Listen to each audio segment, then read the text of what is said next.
Nous avons le plaisir, moi et mes chers collègues, de mener cette table ronde sur les communications orales. J'informe nos chers résidents, nos chers communicants, que chaque communication orale ne doit pas dépasser 10 minutes, comme ça on respecte le timing. Et on va essayer de passer les communications par thème. Donc on va commencer, Inch'Allah Ta'ala, par l'endocrino. Et on va suivre par la néonate, puis l'infectieuse, puis les urgences. Comme ça, les orateurs, ils se préparent et ils savent quand est-ce qu'ils vont passer.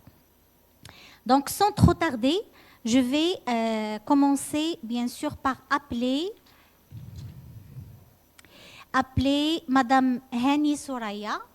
Elle est là pour présenter l'anomalie de la différenciation sexuelle.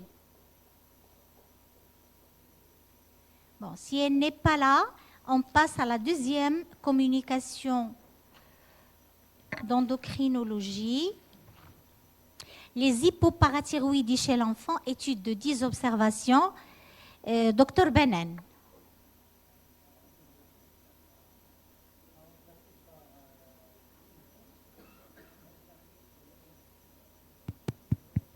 Il sera remplacé par Majda, d'accord. D'accord. Dr Bennen, il a un empêchement. Elle est là, Dr Majda? Oui, qu'elle se présente.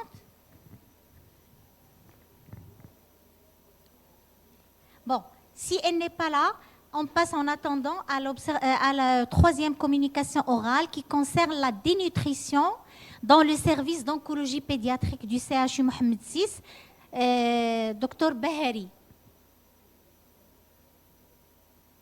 Non plus? Dr Bahari. Bon, on passera en attendant au thème néonat et je cède la parole à professeur Fadl. Merci professeur Etsab. Donc à mon tour, je remercie les organisateurs de l'association de la région de Massa-Souss. C'est une occasion aussi de rencontrer mes collègues partout au Maroc, Jdida, Casa et Rabat. Et Glémim, Dr Sbayo, c'était mon ancien lorsque j'étais externe au service de la réanimation néonatale.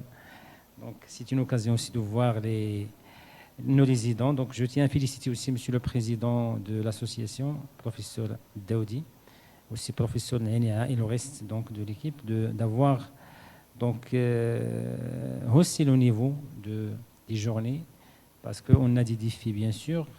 Vous avez un CHU maintenant à Agadir, vous avez une faculté de médecine.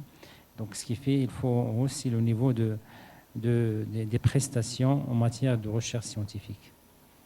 Donc, je vais donner la parole au Dr Walid Hassim, qui va présenter donc, les laboratoires vasculaires. Je crois qu'il avait un problème de compatibilité de son ordinateur avec l'OMAC. C'est bon? Mais comment tu vas présenter? Donc la première communication, labor vasculaire veineux périphérique en néonatologie, l'expérience du personnel soignant, Dr Walid Hassim de l'équipe de néonatologie de Marrakech. Donc salam alaikum, alhamdulillah, salatu salam ala rasulillah wa ala alihi wa sahbihi, chers maîtres, chers collègues, honorables assistants. Donc, permettez-moi de vous présenter mon travail intitulé Labor vasculaire veineux périphérique en néonatologie, l'expérience et le vécu du personnel soignant. Donc, en guise d'introduction, les voies veineuses périphériques fait partie de la pratique quotidienne en néonatologie.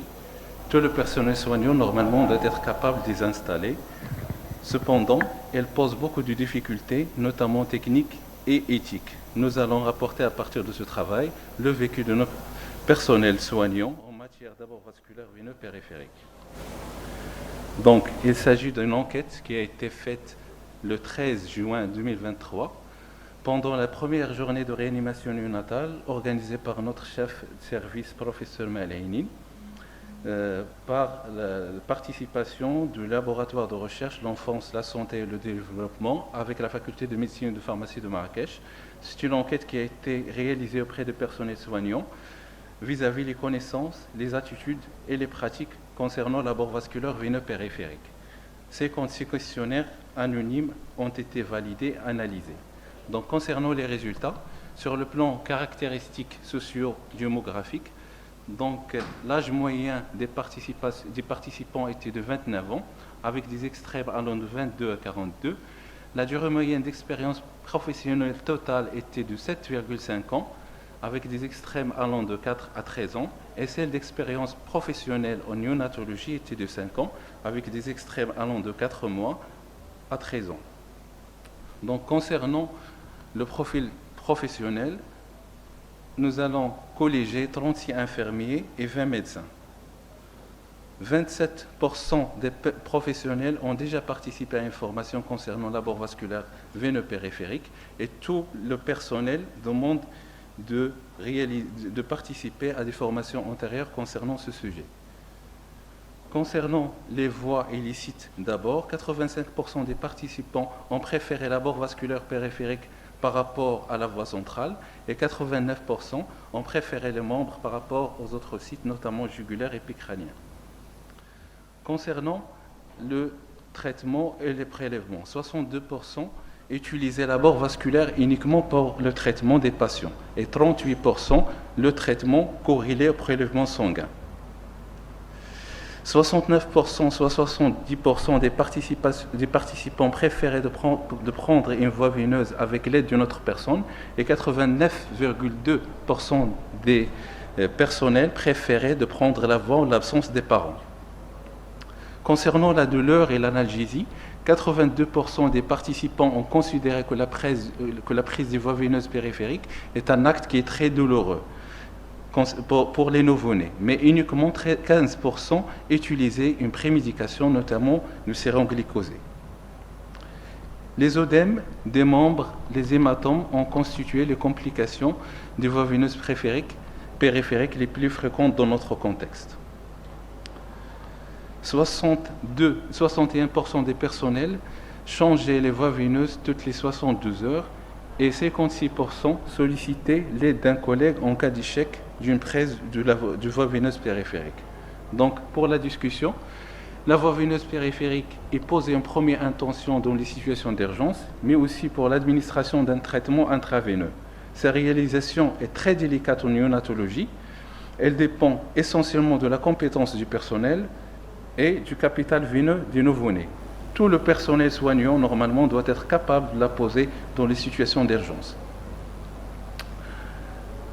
Toujours, il faut insister sur le choix d'un matériel adapté aux nouveau-nés. Il faut toujours éviter les sollicités hypertoniques, notamment le G2 et le gluconate de calcium, parce qu'elles sont très vénotoxiques, ce qui peut provoquer un syndrome de Loge et donc amputation du membre. Le débit de la perfusion doit être adapté à la veine. Il faut toujours attention de ne pas mettre les perfusions dans une artère. Il faut toujours préférer les membres par rapport aux voies centrales et la fixation normalement doit être transparente pour une bonne surveillance et l'entretien. Il est facile de poser une voie veineuse, mais il faut toujours la surveiller pour passer du jihad al-asghar au jihad al-akbar. Donc les complications du voie veineuse périphérique sont multiples, mécaniques, thromboemboliques et infectieuses, et on craint de grandes complications sur le syndrome de Loge et l'infection nosocomiale. Il faut assurer sa pose et son entretien dans des conditions d'hygiène et d'asepsie optimales, et son changement normalement doit être toutes les 72 heures à 96 heures, sauf pour des cas particuliers où la prise de voie veineuse est très difficile. Dans cet intervalle, il faut toujours assurer la propreté de la voie veineuse périphérique. La douleur et la peur chez le nouveau-né induisent un stress androgénique, ce qui va provoquer une vasoconstriction des veines. Donc, il va poser encore une difficulté de prendre cette voie veineuse. Donc, il faut toujours calmer le nouveau-né, toujours le mettre dans un endroit et dans un climat non stressant. Donc, pour conclure, l'abord vasculaire périphérique est un geste essentiel. On peut poser des diagnostics qui sont exceptionnels, très rares. On peut acheter des médicaments qui sont très coûteux, mais sans voie veineuse périphérique, on ne peut pas les passer. Donc, c'est un geste qui est banal, mais malheureusement, il peut devenir dramatique par ses complications. D'où la nécessité d'une grande technicité et un respect ultime de l'intégrité physique et psychique du nouveau-né pour améliorer la triade savoir-faire et savoir-être afin de réduire ces complications. afin d'assurer par la suite une bonne prise en charge de notre nouveau-né. Et avant de conclure, je rends hommage à tous nos personnels soignants, paramédicaux qui font des efforts qui sont énormes dans nos services de néonatologie. Et merci.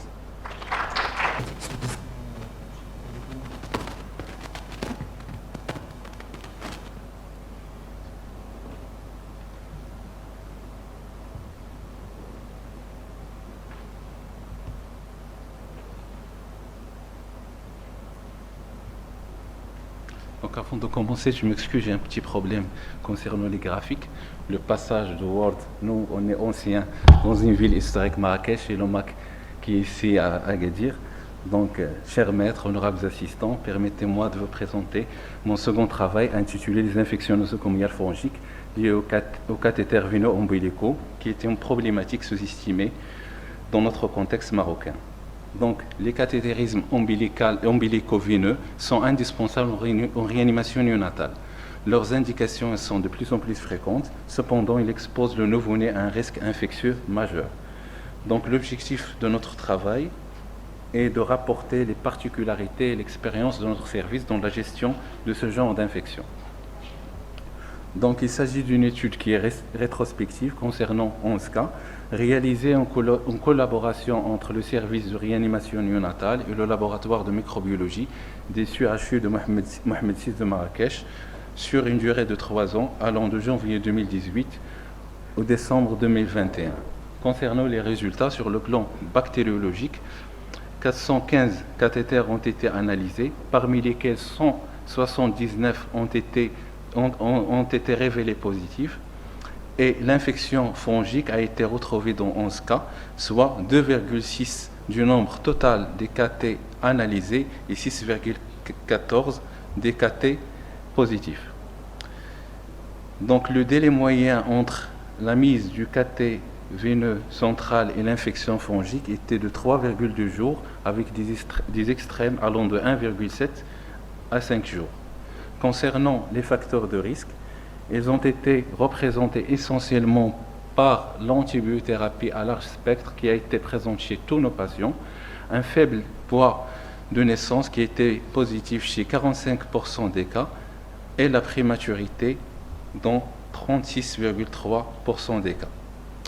Concernant la partie clinique, la détresse vitale et l'échec d'accès veinopériphérique étaient les principales indications de la mise en place de ces KT. Et cliniquement, nous avons noté une instabilité hémodynamique dans 63,3 des cas, une augmentation du besoin d'oxygène dans 45% des cas, un ictère dans 36% des cas et des signes locaux dans 27,3 des cas. Concernant les espèces isolées, nous avons identifié un candida albicans dans des cas, soit 91% des cas, un candida parapsilosis dans un seul cas, soit 9% des cas. Nous n'avons pas noté de résistance aux antifongiques dans notre série. Sur le plan biologique, 7 patients avaient une hémoculture positive au même gerbe et le syndrome inflammatoire était présent dans 72% des cas, avec une CRP qui était supérieure à 20 mg par litre.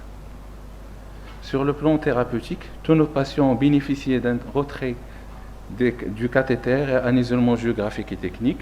Ils ont été traités tous par la fluconazole, par voie intraveineuse, avec une durée moyenne de 11,3 jours, avec des extrêmes allant de 8 à 18 jours. Sur le plan évolution, elle était favorable chez 9 nouveau-nés et on a noté le décès de 2 nouveau-nés ayant un très bas taux de naissance. Concernant la discussion, les germes qui sont plus fréquemment responsables de l'infection sur KT, ce sont les bactéries, et notamment les coccygrammes positifs, dont le chef de file est le staph à coagulase négatif, qu'on peut retrouver dans 37% des cas. Les candidats sont plus rarement en cause, avec une fréquence allant de 9 à 13% des cas, selon les pays, selon les régions du monde.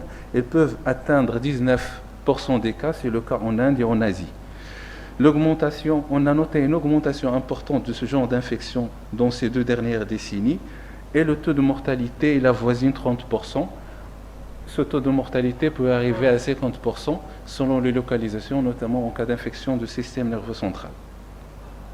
Donc, le mécanisme d'infection des candidats se base sur 3 éléments essentiels. C'est la présence d'adhésines qui permettent à ce genre de germes de s'adhérer à la paroi cellulaire, la production des enzymes, notamment les lipases et les protéases, et la capacité de produire un biofilm, c'est ce qui va les permettre de s'abriter dans des cathés.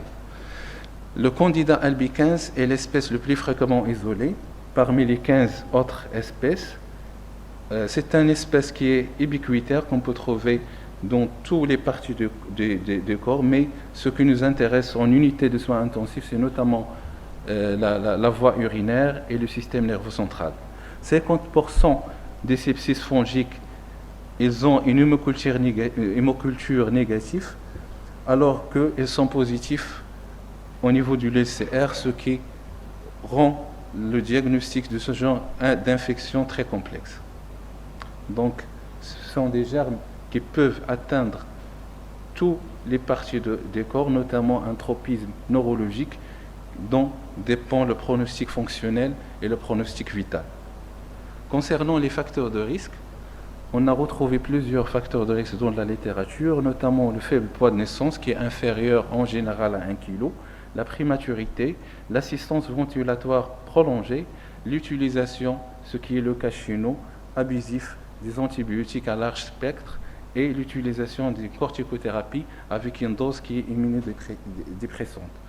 Concernant les facteurs pronostiques, c'est notamment le terrain, les comorbidités, le poids, l'âge, etc., la qualité des établissements et des soins disponibles, la localisation de la candidose, toujours candida, elle est grave en centre et les moins graves en périphérie. Grave en tout ce qui concerne le système nerveux central, le cœur, les poumons, et moins grave en tout ce qui concerne la périphérie, notamment la peau. La résistance aux antifongiques constitue aussi un facteur pronostique majeur. La prévention est l'élément et la pierre angulaire dans la prise en charge de ce genre d'infection. Elle se base essentiellement sur l'hygiène et une asepsie qui est chirurgicale lors de la pose d'un cathé veineux central, et la désinfection doit être faite par des produits qui sont adéquats, notamment la chlorhexidine et la bétadine. Un pansement, normalement, doit être toujours transparent et semi-perméable pour avoir un contrôle visuel permanent. Le changement des lignes de perfusion, normalement, doit être réalisé toutes les 48 heures à 62 heures pour diminuer le risque d'infection nosocomiale. Et l'utilisation de raccords doit être limitée et leur protection doit être assurée par un pansement imbibé au chlorhexidine. Le chef de file des médicaments antifongiques, c'est la fluconazole, qui peut être utilisé comme traitement de première intention. Pourquoi ? Parce que la résistance est pratiquement très négligée et le taux de résistance, le taux de positivité, il est de 95%. Donc, voici l'ensemble des familles médicamenteuses qu'on peut utiliser, notamment 3 familles, les polyènes, les azolés, les échinocandines. Donc, en titre de conclusion, les infections fongiques liées au cathé veineux central sont souvent sous-diagnostiquées malheureusement dans notre contexte marocain. Elles restent une hantise au sein du service de néonatologie car les nouveau-nés, par définition, sont des immunodéprimés, dont dépend le pronostic vital et fonctionnel, et donc le traitement doit être adéquat car elle est très disponible et présente peu de résistance. Et avant de conclure, j'insiste essentiellement sur la prévention, et merci.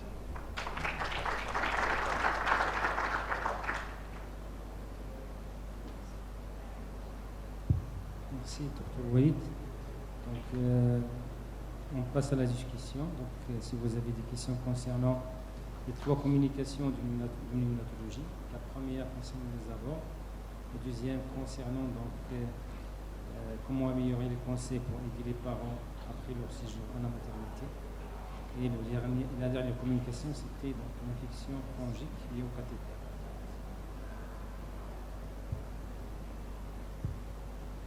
Oui, docteur Jabir.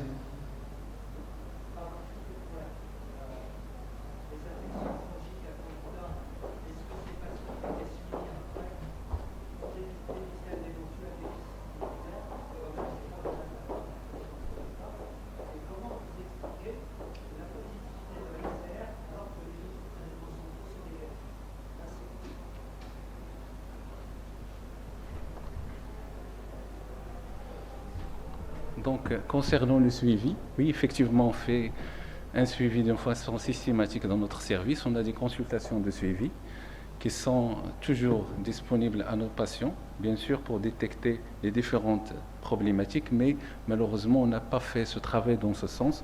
Donc, on a essayé de faire un travail rétrospectif, notamment dans la période de Covid, pour voir cette problématique d'infection fongique, parce que chez nous, au Maroc, on a toujours un problème, c'est la disponibilité et la performance des laboratoires de tout ce qui est fongique et parasitant.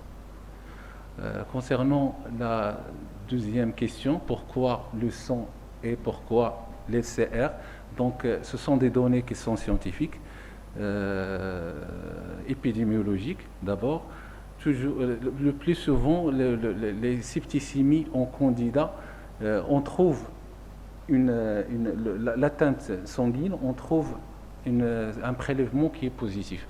Mais en cas notamment d'infection associée d'infection urinaire, infection de l'UCR, on trouve souvent l'infection au niveau du site d'infection, on ne trouve pas le candidat au niveau du sang. Pourquoi? Il y a plusieurs théories, notamment la volémie sanguine par rapport à la volémie au niveau du sang et la volémie urinaire au niveau de la vessie. Comme vous savez, le nouveau-né, il est polyurique par définition.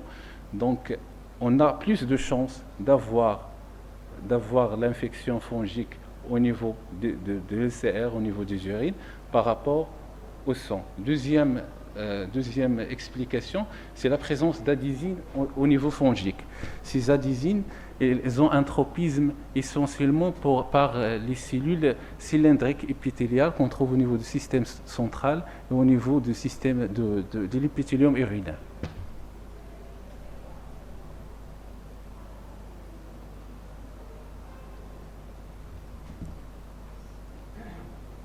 Oui, merci beaucoup.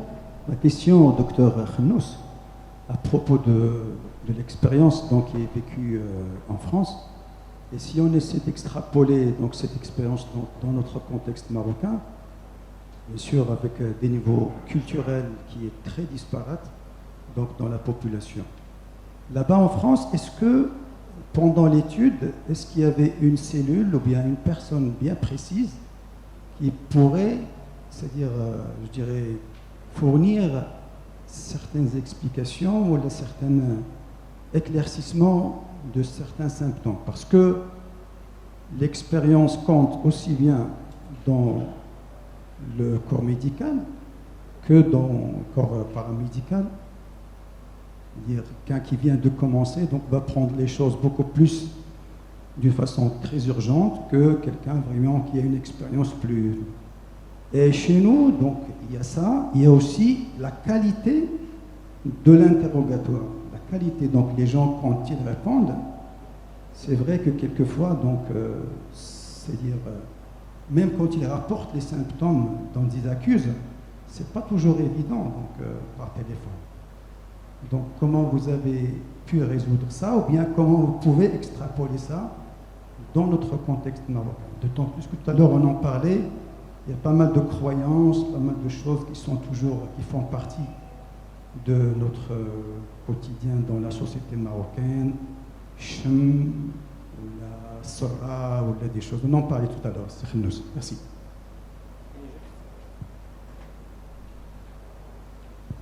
Merci pour votre question pertinente. Vous avez tout à fait raison. C'est un peu différent. Le contexte est tout à fait différent par rapport à nous. Pour la première question, dans cette maternité où j'ai exercé, en fin de compte, il y avait un numéro dédié spécialement aux appels à la maternité pour les parents. en cas de besoin. Donc il y a quand même des sages-femmes qui ont des consignes et des conseils. Et comme vous le savez, le séjour il est plus prolongé en France qu'ici. Ils sortent au plus tôt à J4 C'est tout à fait le contraire par rapport à nous.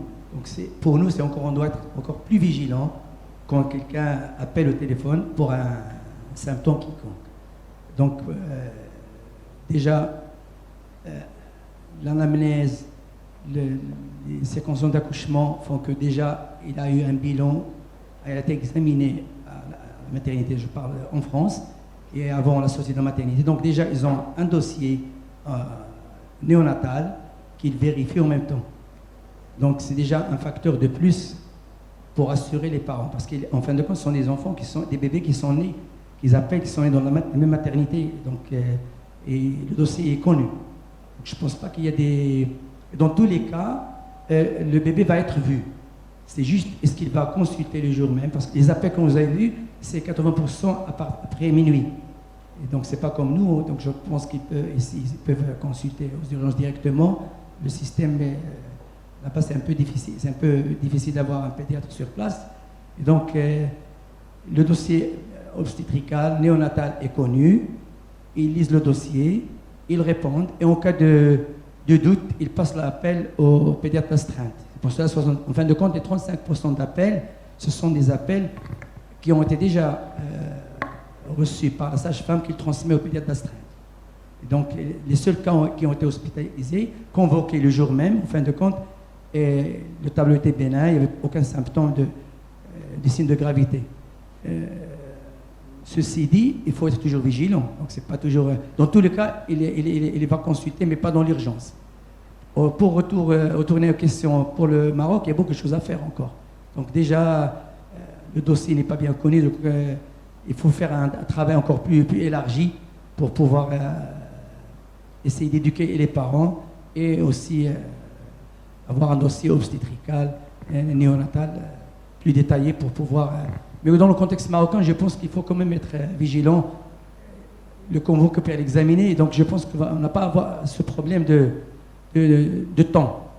En France, c'est plus le temps d'avoir un rendez-vous. Donc la plupart des appels sont dus à l'impossibilité d'avoir un pédiatre pour le voir le jour même. Ce qui est un peu différent pour nous. Je pense qu'au Maroc, si on veut chercher un pédiatre, on va le trouver.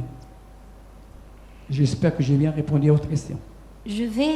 Merci beaucoup, Dr Khennous. Je vais rebondir sur ce que vous avez dit, juste pour des précisions. Alors, je suis passée en stage à Paris. C'est très rentable pour les malades. On répondait aux appels. J'étais dans un service de néphrologie, et donc c'était un service très chaud, où il y a les transplantés, où il y a les grandes urgences, où il y a les malades qui sont sous immunosuppresseurs et qui ne peuvent pas, bien sûr, attendre le rendez-vous pour consulter. Donc, il appelait. Mais qu'est-ce qui nous aidait, nous qui étions internes de garde, pour résoudre le problème du malade? C'est que le dossier est informatisé et vous avez tous les renseignements. Donc c'est très facile de répondre aux urgences, bien sûr, ce n'est pas résoudre un problème chronique, mais résoudre un problème urgent, c'était très facile. Donc là, je m'adresse à nous qui sommes actuellement dotés de dossiers qui sont informatisés. Donc on a quand même la possibilité de faire ça. Mais on le fait, et là je m'adresse à toute la salle, on le fait de manière illégale actuellement par le WhatsApp. Alors les médecins maintenant, ils sont tous sollicités sur leur téléphone et on résout les problèmes des malades sur les téléphones. Je ne sais pas dans le cadre légal qu'est-ce que ça vaut. On est dans quelle marge de sécurité? Donc ça, je laisse bien sûr à discussion ce sujet. La deuxième communication pour les infections, pour les prélèvements. Pour Dr Aïssa, vous avez beaucoup insisté, vous avez dit prévention. Tellement le prélèvement et la pose de voix est facile, ce qu'il faut faire, c'est la surveillance. Moi, je vous dis que le prélèvement et la voix en néonat, c'est ce qui pose le problème dans tous les hôpitaux du Maroc. On ne reçoit pas de nouveau-né, on ne traite pas de nouveau-né parce qu'on ne sait pas prendre une voix chez le nouveau-né. Donc, pour plusieurs raisons. C'est des petits vaisseaux, une microcirculation, l'état dans lequel vient le nouveau-né. Il est le plus souvent en hypovolémie, en sepsis, en détresse vitale. Et donc, c'est vrai, on a besoin, parce que si on vous entend, si jamais les décideurs vont vous entendre, ils vont faire croix sur la formation. Alors que nous, on a besoin de la formation pour faire travailler les hôpitaux périphériques. Et là, j'incite à l'assistance. Qui doit prélever ou qui doit piquer? Le médecin, l'infirmier. On est dans l'ère de se débarrasser de la responsabilité. On était confronté au paramédical à un certain moment qui refusait les voix par voie. Ils disent que c'est vraiment pas leur tâche. Leur tâche, c'est d'administrer les médicaments. Donc tout ça, c'est à discuter. Et je termine par les infections fongiques. Bon, vous avez dit qu'on a 97 ou 93% de résistance, de sensibilité plutôt au fluconazole. Moi, je vous dis attention, les résistances, c'est nous qui les créons. C'est nous qui engendrons les résistances. Et maintenant, on est dans l'ère, on a les infections urinaires à candida. On a les infections des cathéters de dialyse péritoniale, parce que la médecine, elle avance. Les cathéters centraux, maintenant, on la voit chez le nouveau-né. Moi, je ne travaille pas le nouveau-né, mais je sais que la voie ombilicale est la voie préférée par les néonatologistes. Et donc, c'est nous qui allons engendrer cette résistance. Donc, quand nous utilisons du fluconazole, il faut bien l'utiliser pour ne pas diminuer ce pourcentage de sensibilité. Est-ce que je peux intervenir? Je reviens à la question de Dr Jabir sur l'infection fongique et le déficit immunitaire. En fait, je vous remercie pour cette question parce que ce n'est pas du tout toujours facile de savoir est-ce que cette infection fongique est là parce que c'est un nouveau-né, parce qu'il est dans un service de REA qui le fragilise, parce qu'il y a de l'iatrogénicité ou bien un déficit immunitaire. Mais si on peut concentrer cette problématique d'infection fongique au chapitre déficit immunitaire, en fait, il y a 3 grands chapitres. Il y a la granulomatose septique chronique, et son problème, c'est l'aspergillose. Donc c'est un problème surtout pulmonaire qui va traîner, qui va ressembler à la tuberculose, qui va résister, et après on découvre que c'est un déficit immunitaire. Donc ça ne va pas être, ça ne se déclare pas généralement à la naissance.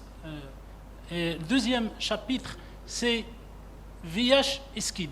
Et là, il y a les candidats, mais les candidats dans cette situation, ce sont des candidats qui sont généralement au niveau cutanéo-muqueux et qui ont la particularité d'être extensives. Et ce qu'on trouve au niveau de la bouche, en fait, il dépasse la bouche, il peut aller vers l'œsophage, mais également il peut aller vers la laryngée. Et là, je veux tirer la sonnette d'alarme sur ça, parce que parfois nous avons des laryngites chez des enfants immunodéprimés, on les traite comme les autres, ils ont besoin d'un traitement antifongique, donc il faut faire attention parce que c'est une extension. Donc il y a essentiellement ça. Il y a une troisième pathologie qui n'a rien à voir, c'est la candidose cutanéo-muqueuse chronique. Ça, c'est un chapitre, ce sont des enfants qui font des candidoses seulement au niveau de la bouche et au niveau des angles, et c'est à un âge de 5 ans, 6 ans, au-delà de cet âge. Mais ça reste une situation qui n'est pas facile, et comme vous l'avez dit, la seule surveillance qui va nous dire est-ce que cette histoire va s'arrêter, on va le laisser tranquille, ou bien on aura des suites et il faut explorer. Je donne la parole au Dr Walid. C'est-à-dire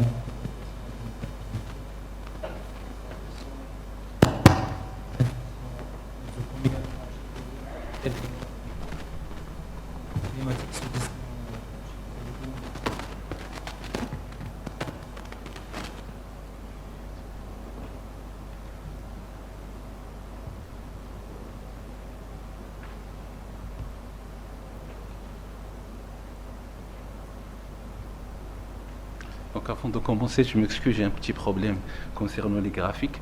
Le passage de Word, nous on est anciens dans une ville historique, Marrakech, et l'OMAC qui est ici à Agadir. Donc, chers maîtres, honorables assistants, permettez-moi de vous présenter mon second travail intitulé « Les infections nosocomiales fongiques liées aux cathéters veno-ombilicaux » qui était une problématique sous-estimée dans notre contexte marocain.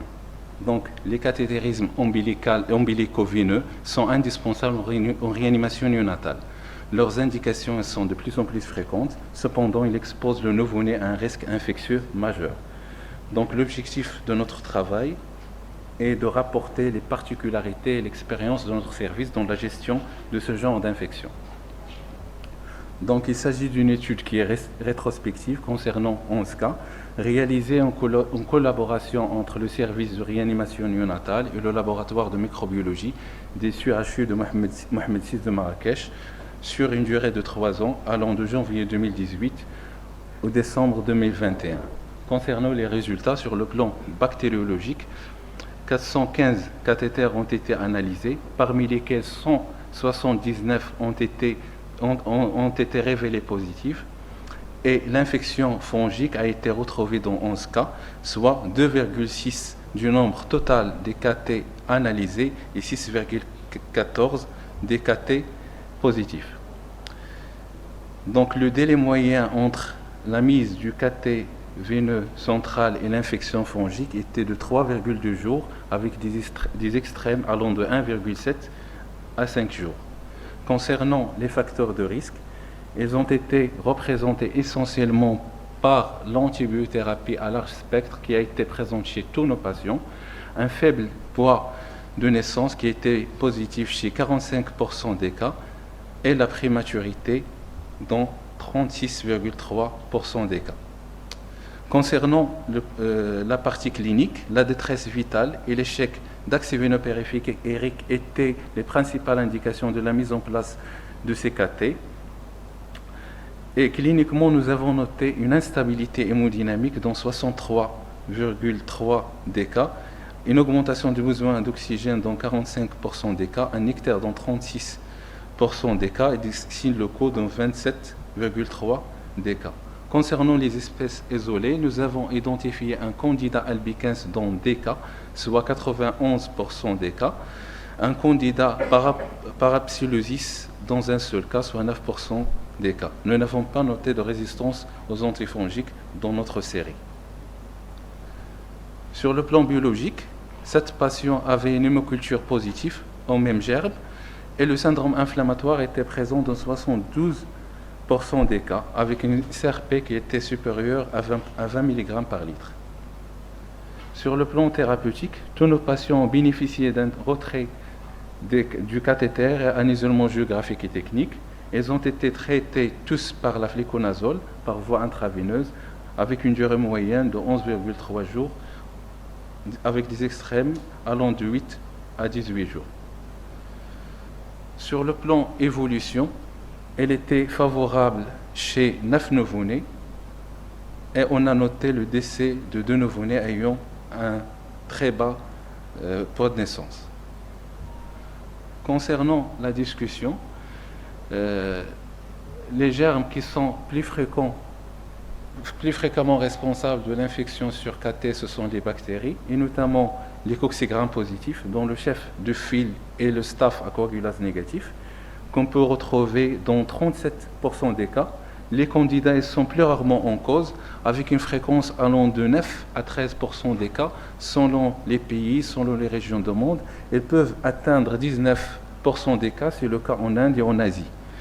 L'augmentation, on a noté une augmentation importante de ce genre d'infection dans ces 2 dernières décennies, et le taux de mortalité est la voisine 30%. Ce taux de mortalité peut arriver à 50% selon les localisations, notamment en cas d'infection du système nerveux central. Donc, le mécanisme d'infection des candidats se base sur 3 éléments essentiels. C'est la présence d'adhésines qui permettent à ce genre de germes de s'adhérer à la paroi cellulaire, la production des enzymes, notamment les lipases et les protéases, et la capacité de produire un biofilm, c'est ce qui va les permettre de s'abriter dans des cathés. Le candida albicans est l'espèce le plus fréquemment isolée parmi les 15 autres espèces. C'est une espèce qui est ubiquitaire, qu'on peut trouver dans toutes les parties du corps, mais ce qui nous intéresse en unité de soins intensifs, c'est notamment la voie urinaire et le système nerveux central. 50% des sepsis fongiques ils ont une hémoculture négative, alors qu'ils sont positifs au niveau du LCR, ce qui rend le diagnostic de ce genre d'infection très complexe. Donc, ce sont des germes qui peuvent atteindre toutes les parties des corps, notamment un tropisme neurologique, dont dépend le pronostic fonctionnel et le pronostic vital. Concernant les facteurs de risque, on a retrouvé plusieurs facteurs de risque dans la littérature, notamment le faible poids de naissance qui est inférieur en général à 1 kg, la prématurité, l'assistance ventilatoire prolongée, l'utilisation, ce qui est le cas chez nous, abusif des antibiotiques à large spectre et l'utilisation des corticothérapies avec une dose qui est immunodépressante. Concernant les facteurs pronostiques, c'est notamment le terrain, les comorbidités, le poids, l'âge, etc., la qualité des établissements et des soins disponibles, la localisation de la candidose, toujours candida, elle est grave en centre et les moins graves en périphérie. Grave en tout ce qui concerne le système nerveux central, le cœur, les poumons, et moins grave en tout ce qui concerne la périphérie, notamment la peau. La résistance aux antifongiques constitue aussi un facteur pronostique majeur. La prévention est l'élément et la pierre angulaire dans la prise en charge de ce genre d'infection. Elle se base essentiellement sur l'hygiène et une asepsie qui est chirurgicale lors de la pose d'un cathé veineux central. Et la désinfection doit être faite par des produits qui sont adéquats, notamment la chlorhexidine et la bétadine. Un pansement, normalement, doit être toujours transparent et semi-perméable pour avoir un contrôle visuel permanent. Le changement des lignes de perfusion, normalement, doit être réalisé toutes les 48 heures à 62 heures pour diminuer le risque d'infection nosocomiale. Et l'utilisation de raccords doit être limitée et leur protection doit être assurée par un pansement imbibé au chlorhexidine. Le chef de file des médicaments antifongiques, c'est la fluconazole, qui peut être utilisé comme traitement de première intention. Pourquoi ? Parce que la résistance est pratiquement très négligé et le taux de résistance, le taux de positivité, il est de 95%. Donc, voici l'ensemble des familles médicamenteuses qu'on peut utiliser, notamment 3 familles, les polyènes, les azolés, les échinocandines. Donc, en titre de conclusion, les infections fongiques liées au cathé veineux central sont souvent sous-diagnostiquées malheureusement dans notre contexte marocain. Elles restent une hantise au sein du service de néonatologie car les nouveau-nés, par définition, sont des immunodéprimés, dont dépend le pronostic vital et fonctionnel. Et donc le traitement doit être adéquat car il est très disponible et présente peu de résistance. Et avant de conclure, j'insiste essentiellement sur la prévention, et et merci.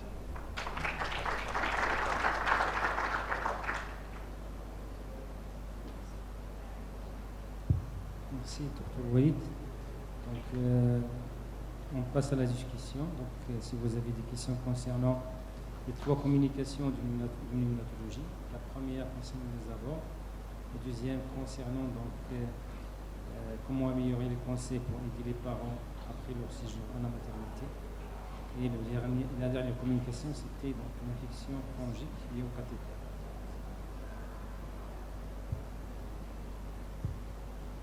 Oui, Dr. Jabir.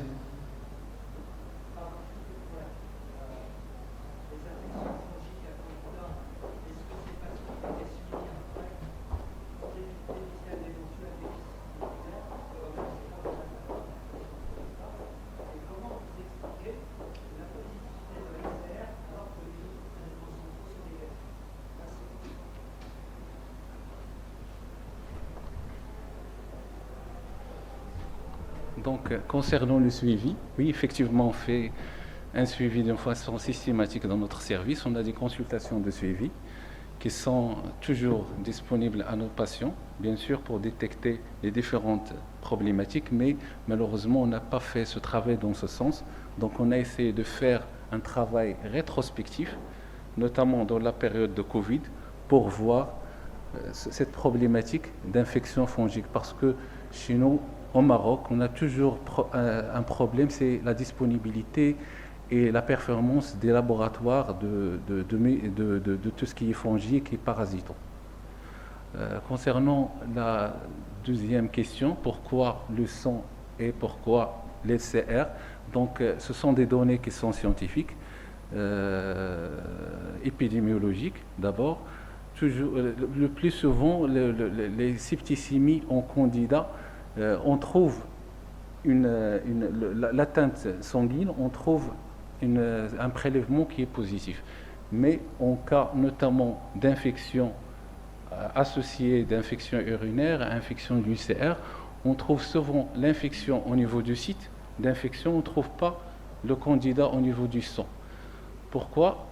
Il y a plusieurs théories, notamment la volumétrie sanguine par rapport à la volumétrie au niveau du sang et la volumétrie urinaire au niveau de la vessie. Comme vous savez, le nouveau-né, il est polyurique par définition. Donc, on a plus de chances d'avoir l'infection fongique au niveau de l'LCR, au niveau des urines, par rapport au sang. Deuxième explication, c'est la présence d'adésines au niveau fongique. Ces adésines, elles ont un tropisme essentiellement par les cellules cylindriques épithéliales qu'on trouve au niveau du système central et au niveau du système de l'épithélium urinaire.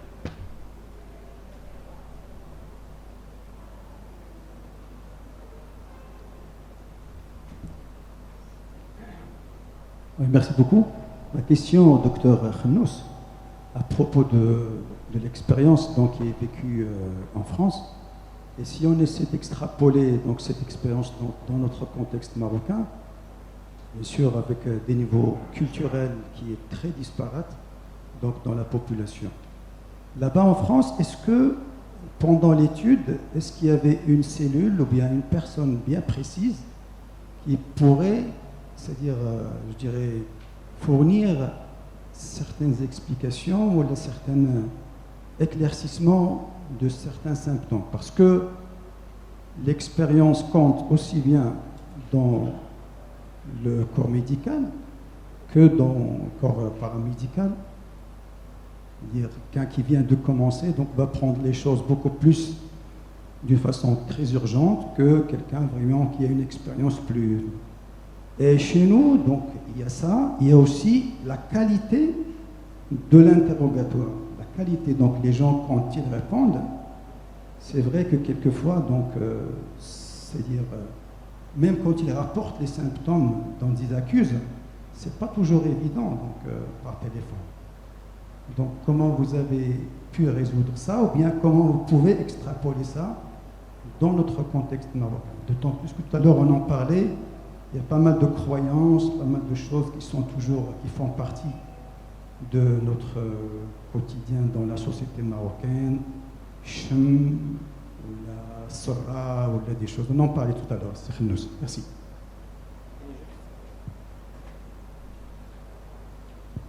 Merci pour votre question pertinente. Vous avez tout à fait raison. C'est un peu différent. Le contexte est tout à fait différent par rapport à nous. Pour la première question, dans cette maternité où j'ai exercé, en fin de compte, il y avait un numéro dédié spécialement aux appels à la maternité pour les parents en cas de besoin. Donc il y a quand même des sages-femmes qui ont des consignes et des conseils. Et comme vous le savez, le séjour il est plus prolongé en France qu'ici. Ils sortent au plus tôt à J4 C'est tout à fait le contraire par rapport à nous.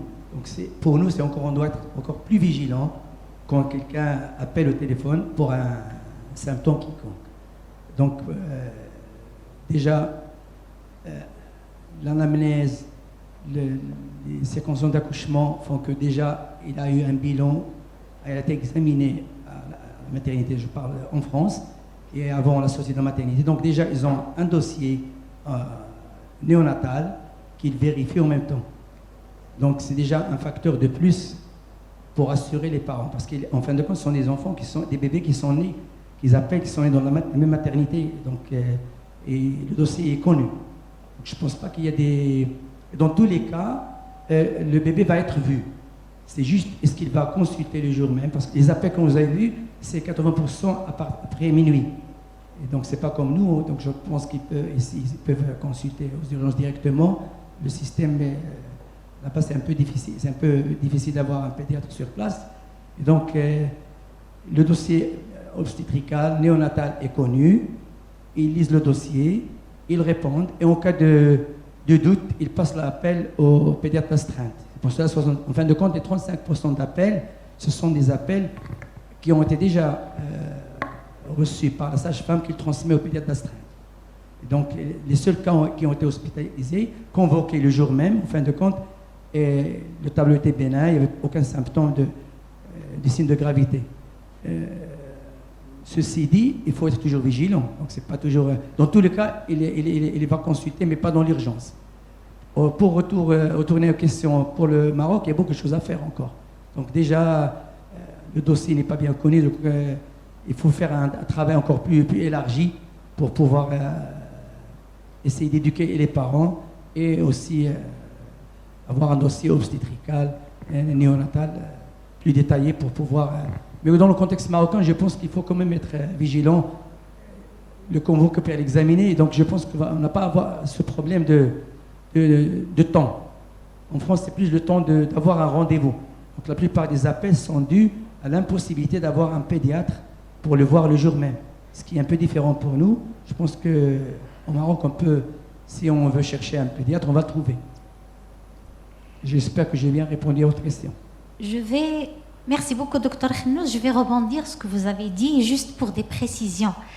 Alors, je suis passée en stage à Paris. C'est très rentable pour les malades. On répondait aux appels. J'étais dans un service de néphrologie, et donc c'était un service très chaud. Il y a les transplantés, il y a les grandes urgences, il y a les malades qui sont sous immunosuppresseurs et qui ne peuvent pas, bien sûr, attendre le rendez-vous pour consulter. Donc, il appelait. Mais qu'est-ce qui nous aidait, nous qui étions internes de garde, pour résoudre le problème du malade? C'est que le dossier est informatisé et vous avez tous les renseignements. Donc, c'est très facile de répondre aux urgences, bien sûr. Bien sûr, ce n'est pas résoudre un problème chronique, mais résoudre un problème urgent, c'était très facile. Donc là, je m'adresse à nous qui sommes actuellement dotés de dossiers qui sont informatisés. Donc on a quand même la possibilité de faire ça. Mais on le fait, et là je m'adresse à toute la salle, on le fait de manière illégale actuellement par le WhatsApp. Alors les médecins maintenant, ils sont tous sollicités sur leur téléphone et on résout les problèmes des malades sur les téléphones. Je ne sais pas dans le cadre légal qu'est-ce que ça vaut, on est dans quelle marge de sécurité. Donc ça, je laisse bien sûr à discussion ce sujet. La deuxième communication pour les infections, pour les prélèvements. Pour Dr Aïssa, vous avez beaucoup insisté, vous avez dit prévention. Tellement le prélèvement et la pose de voix est facile, ce qu'il faut faire, c'est la surveillance. Moi, je vous dis que le prélèvement et la voix en néonat, c'est ce qui pose le problème dans tous les hôpitaux du Maroc. On ne reçoit pas de nouveau-né, on ne traite pas de nouveau-né parce qu'on ne sait pas prendre une voix chez le nouveau-né. Donc, pour plusieurs raisons. C'est des petits vaisseaux, une microcirculation, l'état dans lequel vient le nouveau-né. Il est le plus souvent en hypovolémie, en sepsis, en détresse vitale. Et donc, c'est vrai, on a besoin, parce que si on vous entend, si jamais les décideurs vont vous entendre, ils vont faire croix sur la formation. Alors que nous, on a besoin de la formation pour faire travailler les hôpitaux périphériques. Et là, j'incite à l'assistance. Qui doit prélever ou qui doit piquer? Le médecin, l'infirmier. On est dans l'ère de se débarrasser de la responsabilité. On était confronté au paramédical à un certain moment qui refusait les voix par voie. Ils disent que c'est vraiment pas leur tâche. Leur tâche, c'est d'administrer les médicaments. Donc tout ça, c'est à discuter. Et je termine par les infections fongiques. Vous avez dit qu'on a 97 ou 93% de résistance de sensibilité plutôt au fluconazole, moi je vous dis attention, les résistances, c'est nous qui les créons. C'est nous qui engendrons les résistances. Et maintenant, on est dans l'air, on a les infections urinaires à candida. On a les infections des cathéters de dialyse péritoniale. Parce que la médecine, elle avance. Les cathéters sont trop. Maintenant, on la voit chez le nouveau-né. Moi, je ne travaille pas le nouveau-né, mais je sais que la voie ombilicale est la voie préférée par les néonatologistes. Et donc, c'est nous qui allons engendrer cette résistance. Donc, quand nous utilisons du fluconazole, il faut bien l'utiliser pour ne pas diminuer ce pourcentage de sensibilité. Est-ce que je peux intervenir? Je reviens à la question de Dr Jabir sur l'infection fongique et le déficit immunitaire. En fait, je vous remercie pour cette question parce que ce n'est pas du tout toujours facile de savoir est-ce que cette infection fongique est là parce que c'est un nouveau-né, parce qu'il est dans un service de réa qui le fragilise, parce qu'il y a de l'iatrogénicité ou bien un déficit immunitaire. Mais si on peut concentrer cette problématique d'infection fongique au chapitre déficit immunitaire, en fait, il y a 3 grands chapitres. Il y a la granulomatose septique chronique, et son problème, c'est l'aspergillose. Donc c'est un problème surtout pulmonaire qui va traîner, qui va ressembler à la tuberculose, qui va résister, et après on découvre que c'est un déficit immunitaire. Donc ça ne va pas être, ça ne se déclare pas généralement à la naissance. Et le deuxième chapitre, c'est VIH et SCID. Et là, il y a les candidats, mais les candidats dans cette situation, ce sont des candidats qui sont généralement au niveau cutanéo-muqueux et qui ont la particularité d'être extensives. Et ce qu'on trouve au niveau de la bouche, en fait, elle dépasse la bouche, il peut aller vers l'œsophage, mais également il peut aller vers la laryngée. Et là, je veux tirer la sonnette d'alarme sur ça parce que parfois nous avons des laryngites chez des enfants immunodéprimés, on les traite comme les autres, ils ont besoin d'un traitement antifongique, donc il faut faire attention parce que c'est une extension.